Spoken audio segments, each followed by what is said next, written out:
எனினும் இந்த விருட்சம் தனது ஸ்தானத்தில் என்றும் நிலைத்திருக்கிறது. அது கனிகள் தோன்றுவதை கொண்டாடுவதும் இல்லை, இலைகள் உதிர்வதால் துன்பத்திலும் அது ஆழ்வதில்லை.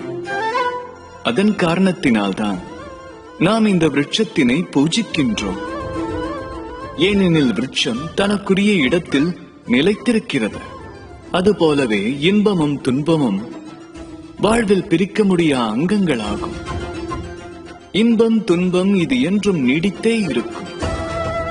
ஆகையால் என்றும் இன்பம் கிட்டுவதால் அதிகம் பூரிக்கவும் வேண்டாம், துன்பம் நேர்கையில் சோகத்திற்கு உள்ளாகவும் வேண்டாம். ஏனெனில் இன்பம் துன்பம் காலத்தினோர் அங்கம். வாழ்க்கை விருட்சத்தின் கனி போன்றது. அது தோன்றுவதும் மறைவதும் இயற்கையாகும். எனினும் இன்பம் மற்றும் துன்ப நிலை இரண்டிலும் நிதானம் காப்பவர் அனைவராலும் போற்றப்படுவார்கள்.